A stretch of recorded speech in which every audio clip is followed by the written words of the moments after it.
नमस्कार, मैं राजीव सीमोल, सहायक अध्यापक, राजकीय आदर्श प्राथमिक विद्यालय मनेरी, विकासखंड भटवाड़ी, जनपद उत्तरकाशी। आज हम सीखेंगे कि क्षेत्रफल क्या है। तो इसके लिए बच्चों हमने एक यहाँ पर कागज़ पर एक आकृति बनाई है जो कागज़ का कुछ क्षेत्र घेर रही है। तो कोई आकृति कितना क्षेत्र घेरती है, इसे उस आकृति का क्षेत्रफल यानी एरिया कहते हैं। यह हम कहेंगे कि बंद आकृतियों द्वारा घेरे गए तल के परिमाण को उसका क्षेत्रफल कहते हैं। अब हमारे पास सवाल यह है कि हम कैसे ज्ञात करेंगे कि यह आकृति कितना क्षेत्रफल घेरती है। तो हम देखेंगे, चलिए इसको हम देखते हैं, समझते हैं। तो इसके लिए हम आकार के क्षेत्र की तुलना ऐसे वर्ग से करते हैं जिसकी भुजा की लंबाई इकाई दूरी यानी मात्रक डिस्टेंस या यूनिट डिस्टेंस जितनी है।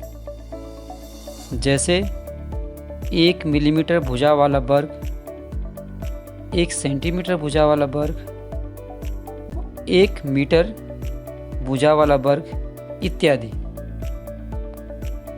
हम ऐसे वर्ग का क्षेत्रफल जो 1 वर्ग इकाई यानी 1 स्क्वायर यूनिट लेते हैं, जिसे संक्षेप में 1 स्क्वायर यूनिट हम लिख सकते हैं। अब हम देखते हैं, जैसे 1 मिलीमीटर भुजा वाले वर्ग का क्षेत्रफल बराबर 1 वर्ग मिलीमीटर, जिसे हम 1 स्क्वायर मिलीमीटर भी लिख सकते हैं। संक्षेप में 1 मीटर स्क्वायर से भी इसको हम निरूपित कर सकते हैं। इसी तरह 1 सेंटीमीटर भुजा वाले वर्ग का क्षेत्रफल 1 वर्ग सेंटीमीटर या 1 सेंटीमीटर स्क्वायर भी हम इसको लिख सकते हैं। और 1 मीटर भुजा वाले वर्ग का क्षेत्रफल 1 वर्ग मीटर या 1 स्क्वायर मीटर या 1 मीटर स्क्वायर हम इसको लिख सकते हैं। तो चलिए यह हम इस आकार की तुलना 1 सेंटीमीटर स्क्वायर या 1 वर्ग सेंटीमीटर से करते हैं और ज्ञात करते हैं कि यह आकार 1 स्क्वायर सेंटीमीटर वाले वर्ग से कितने गुना बड़ा है। तो इसके लिए बच्चों हम यहाँ एक वर्गांकित पेपर या ग्राफ पेपर का सहारा लेंगे। ठीक है, वर्गांकित पेपर पर 1 सेंटीमीटर भुजा वाले, जैसे कि इसमें देख रहे होंगे आप, वर्ग बने हैं। हम ट्रेस पेपर पर दर्शाई गई आकृति को की जो है उसकी जो सीमा है यानी उसकी जो रूपरेखा यानी बाउंड्री है बना लेंगे। अब हम ट्रेस पेपर को वर्गांकित कागज़ पर रखेंगे। ठीक है, अब हम पता करेंगे कि 1 सेंटीमीटर भुजा वाले कितने वर्ग इस आकृति का क्षेत्र ढक रहे हैं। ठीक है, तो यहाँ हम देखते हैं कि कुल 6 वर्ग इस आकृति को जो है संपूर्ण क्षेत्र को ढक रहे हैं।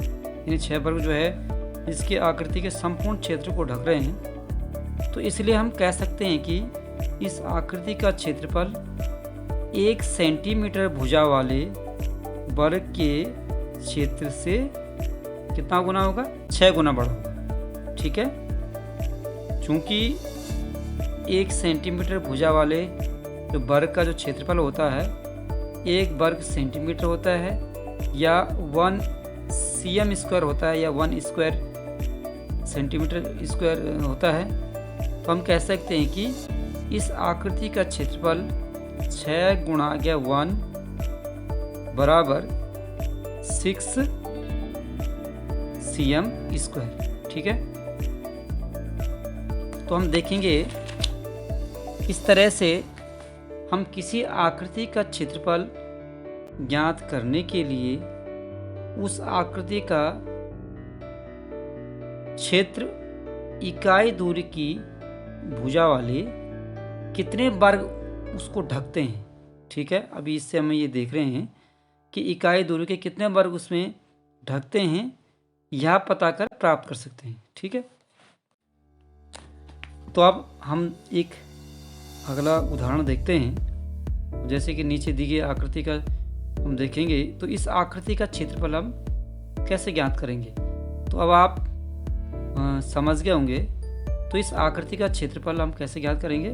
तो यह आकृति का क्षेत्रफल 1 सेमी भुजा वाले 12 वर्गों से ढक रही है। यानी आकृति जो है 1 सेंटीमीटर भुजा वाले वर्ग जो है 12 वर्ग इसमें जो है 1 सेंटीमीटर भुजा वाले उसको ढक रहे हैं। तो इसका मतलब क्या हो जाएगा कि इस आकृति का क्षेत्रफल 12 स्क्वायर सेंटीमीटर होगा, यानी 12 सेंटीमीटर स्क्वायर होगा। ठीक है, तो इस तरीके से हमने यहाँ पे आज सीखा हमने कि किस प्रकार से हम क्षेत्रफल ज्ञात करते हैं। Thank you.